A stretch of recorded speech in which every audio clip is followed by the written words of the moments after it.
Yo, I gotta get up in the studio, man. Yo, man, this track, man, Hollow Faces, man, is gonna be the ishness, man. Word is Bon Jovi. See a lot more sisters coming out here wearing their natural crown. That's what it is, man. That's what it is, man. Yeah, man, it's Hollow Faces, man. Woo! Yo, man, it's definitely gonna be a joint, man. You know, I don't really care if nobody don't like the type of music I do, man. I love it. I bang it all the time. You know what I mean? But then again, you know, people ain't really ready for you know what I'm saying, things that's along the lines of them actually thinking. It's rather hear noise. But yeah, man, what we gonna talk about, man? Yo, man, you know when them CEOs, man, like they will be talking about like certain owners of companies, and they'll be like, well, such and such is worth millions of dollars or billions of dollars. You gotta know that they only worth that because of their employees. What they really doing is adding up or tallying up the employee annual wages, and that's how they come about saying like a certain CEO is worth a certain amount of hundreds of millions or billions of dollars, man.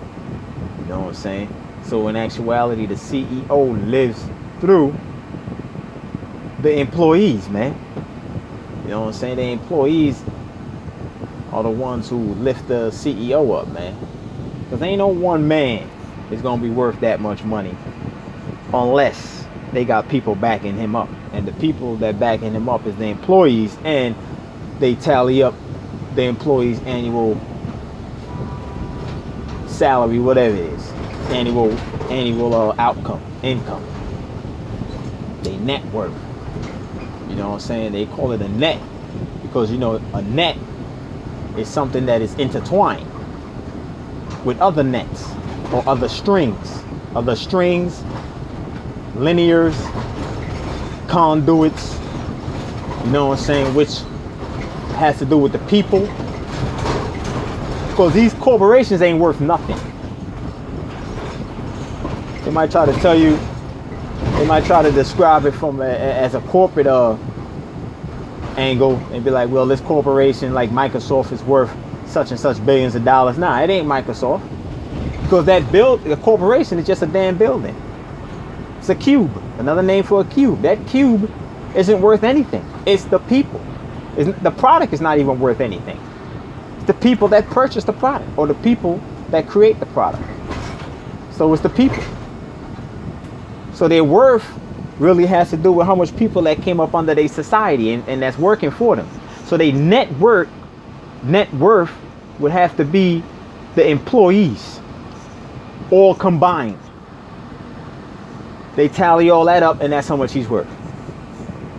That's why when there are layoffs, like when people get laid off from their job, they get fired or whatever the case is, when they no longer working for that corporation, their value decreases. Their net worth, or how much they worth, decreases because they just lost employees. So which means they lost a certain amount of hundreds of thousands, tens of thousands of dollars in regards to how much these people make a year, the annual income. So they lost, you know, like say 5,000 people get laid off from General Motors. The CEO of General Motors, they wouldn't be worth, let's say they was worth $5 billion. They wouldn't be worth $5 billion no more when 5,000 people just got laid off. You know what I'm saying? Because those people not pulling in that, they got to subtract that money from that main tally. You know what I mean? So just know that when they talking about how much a certain person is worth, they're not talking about, they might tell you a corporation, but that's just to misguide you in regards to what they really talking about. They're really talking about people who are subcontracted. That's what an application is. A job application is a contract. You know what I'm saying? It's a contract. So these people are subcontractors because, you know, they got the contract with the state that they was born in.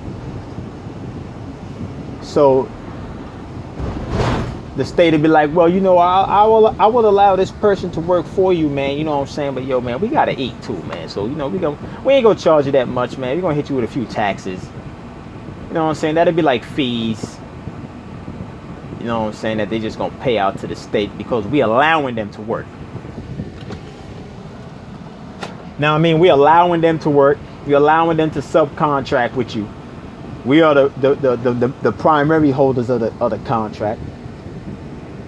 But you know what I'm saying? If they want to work for you, they're going to have to pay us now. It ain't going to be much. We ain't going to ask for much. But we just, you know what I'm saying? Y'all going to have to pay us. And that's what your whole taxes is about, man. It's about you paying the corporation that you live in. As I stated before, there's no such thing as a state or borough. No such thing as a city. Those are just fancy corporate titles that describes a certain type of a corporation. That's it. We are literally living inside of a massive business. That's why bills come to your house. As I stated before. Bills only come to your house because where you live is really your office. In other words, bills only come to an establishment that is registered to do business in commerce. It's no different than when you go to Radio Shack. You see they get their mail and they bills delivered there. Radio Shack comes in all capital letters. They get their Con Ed bill, you know, water bill, whatever other bills that they get. Well, it's the same thing with us, man. We get our bills, our name come in all caps on those envelopes. You know, your elope, which is I ain't gonna get into all the symbolism behind the envelope, but all the bills just come because we're actually conducting in business, man. That's what a resident is, man. A resident is someone who is basically registered in a certain corporation, and they basically there to do a certain type of work, not permanently.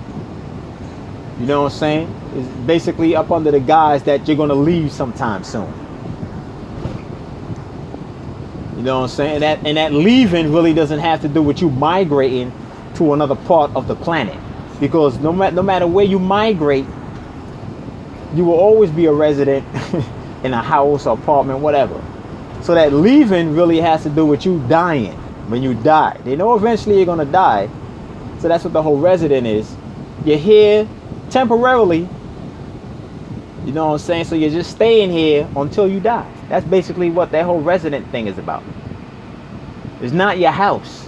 As I stated before, you live inside your temple. Your body is your damn house. Your soul or your spirit is living inside of your body. That's where you live. You have a mobile home. RVs ain't got nothing on the vessels. You know what I mean? But we are residents in these apartment buildings. You know what I'm saying? Which is nothing but another cube. All these different cubes, elongated cubes, stretch cubes, third, fourth, fifth dimensional cubes.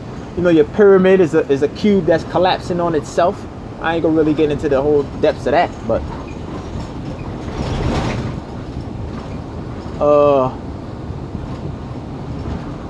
yeah, the resident just basically got to do with you actually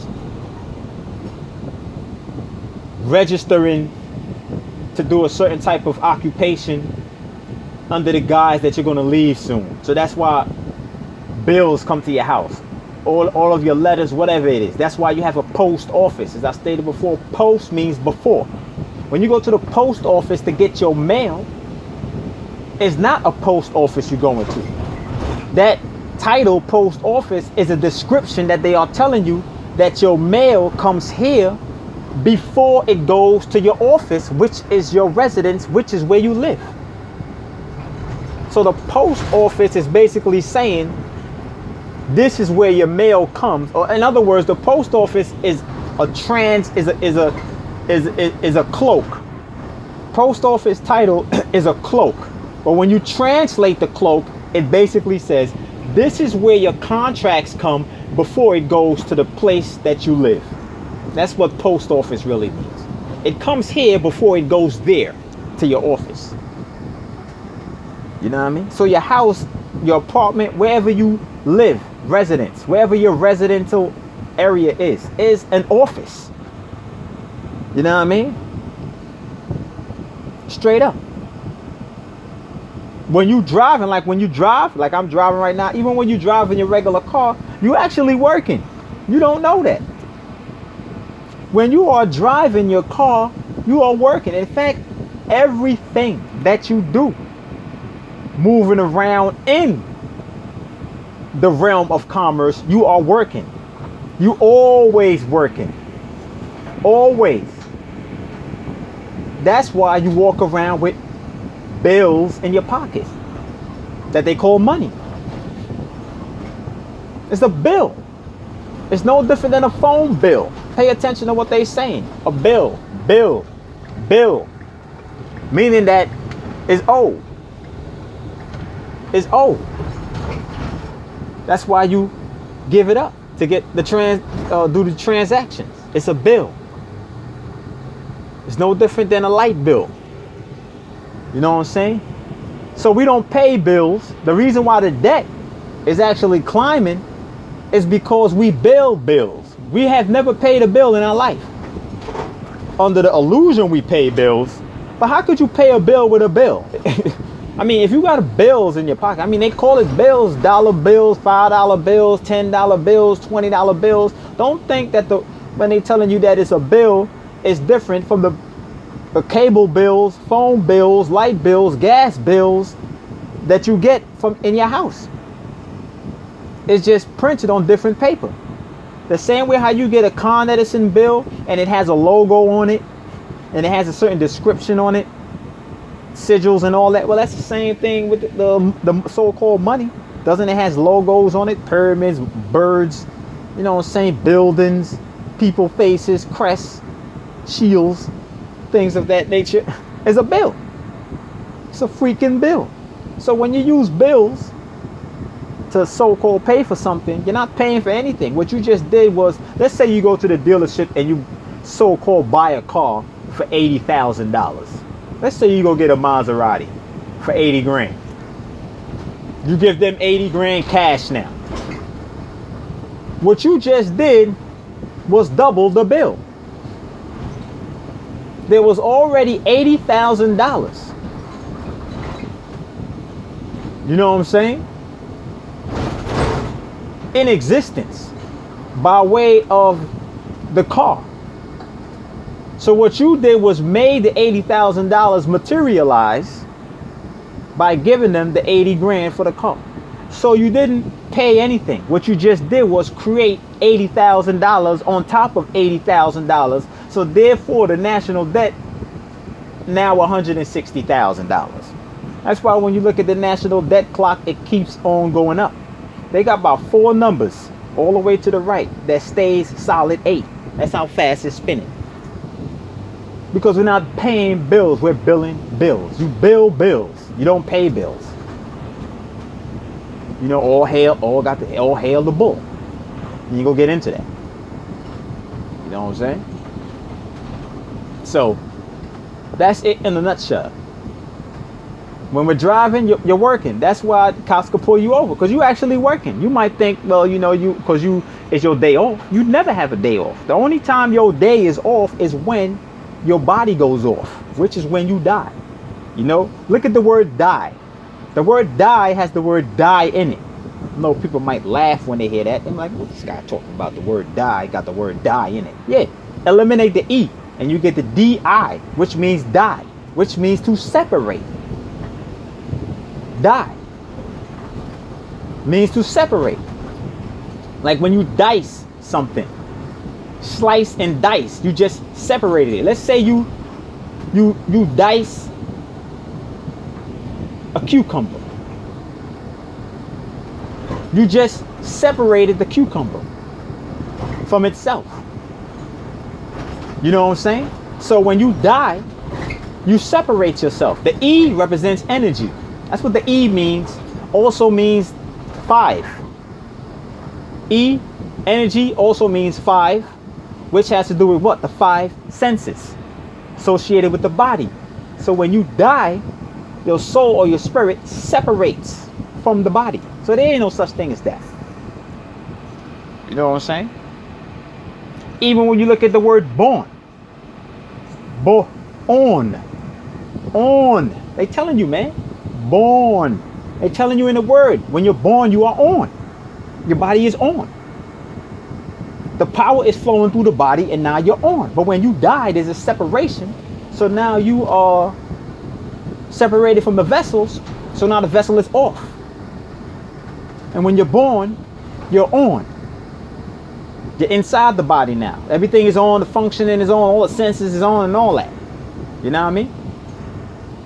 But yeah, when you're driving, you actually working. So the cops, you know, that's why they could pull you over. You might not think you're working because it's your day off. You never have a day off. You know what I'm saying? You never have a day off. You're always working. Take a look around. Take a look around where we at, man. We are walking around in a highly accessible business. You know, you have closed businesses. Like when you walk, like when you go inside a mall, you walking around and you seeing a whole bunch of stores. That's all you seeing is inside the mall. Dozens and dozens and dozens of stores that sells you a whole bunch of products. Well, what makes you think that? Yo, man, what the hell? Yo, my man. My man, didn't I tell you I need to go get some gas, my man?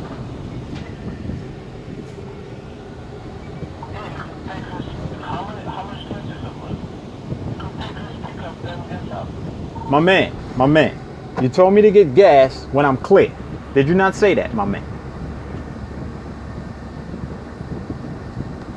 When I called you and told you I need to get gas, I was on my way to get gas. You said get gas when you're clear. I'm clear, I'm going to get gas. Now you have a problem with me going to get gas? Which one is it, bruh? Talk to me, bruh.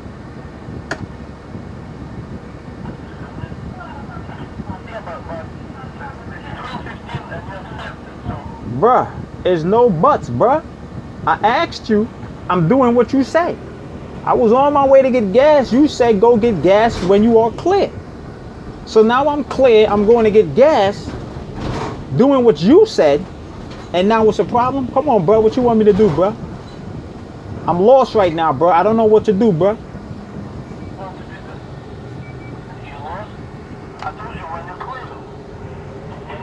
Okay, you said when I'm clear, and I'm clear, and I was on my way to get gas. I'm going to get gas. She lived all the way on Livonia. I was coming to get gas now. What's the issue?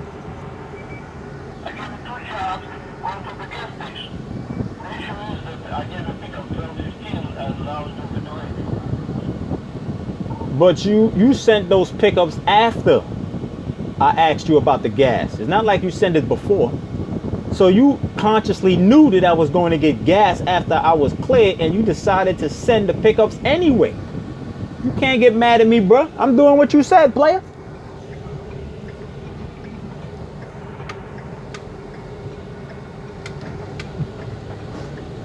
Saying, what's wrong with this guy, man? You know what I'm saying, man? Come on, man. I was on my way to go get some gas.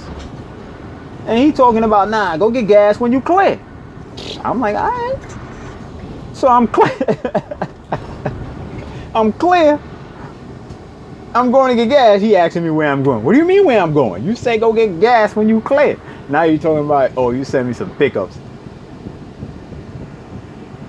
I ain't got nothing to do with that, bro. You knew I was going to get gas before you sent them damn pickups, man. I ain't got nothing to do with that, man. Come on, you see the people with these confused minds, man. Confused minds. But yeah, what I was saying, man. Yeah, man, you always working, man. You know this guy. You know how this guy, yo, man. This guy always come through when I'm doing these videos, man. It's like I won't do videos for days, and he won't say nothing through the damn walkie-talkie. Nothing. Days will go by, I won't do no videos. He won't say anything through the walkie-talkie. As soon as I get on and start recording, here he comes through now. Always trying to jam the frequency, man. Those goddamn spirits always want to jam the damn frequency, man.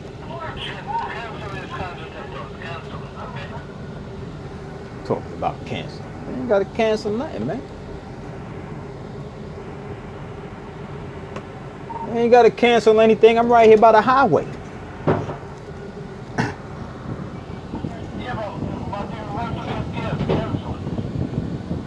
This guy confused, man. Come on. See, that's why you can't really deal with people like this, man. You let people know things beforehand, and then they ignore that.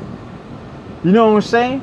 They noticed that he didn't even mention that I told him I was going to get gas. I had to mention that. See, that's how you know people are distorted in their way of living. It's not like he didn't know what was going on, but leave it up to him.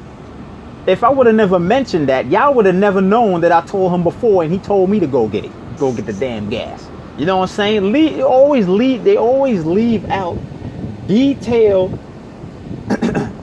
descriptions that would actually contradict exactly what the hell they talking about. That's why they leave it out, because they know if they include it, it will be a direct conflict with their assumptions.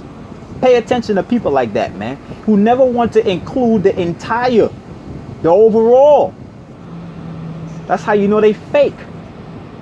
You know what I'm saying? But anyway, like I was saying, you always working. That's why cops pull you over, man. Yeah, with the mall. Yeah, let me talk about the mall now. When you walk around in the mall, you see a whole bunch of stores and all that. But what do you think this is? This is just a more advanced mall. It's a mall that you could drive around in, and you see all the same stores. They just more bigger. They're not really isolated, but it's still a cube. But they just made the cube bigger. When you go inside a mall, that's a big cube, a hell of a big cube. They got a whole bunch of smaller cubes in it. But what they did now with this streets, they made the cube even bigger. That's why you have blocks. They call it a block. What is a block? A block is a square. A square is a cube. That's why you got 4 corners in the intersection. It's a cube. So they made the cube bigger. It put stores, businesses. You know what I'm saying? So we're living in a big cube, a big mall, always doing business. So your whole life has been incorporated, man. What is life? A business. That's what life is. How do you think these people monetize every element that makes up your life? You got people crying when people die. But those people who you go see to bury your so-called loved ones, they ain't crying. They getting paid. They selling you caskets. You know what I'm saying? Suits, limousines, flowers. Hold on for a second, man.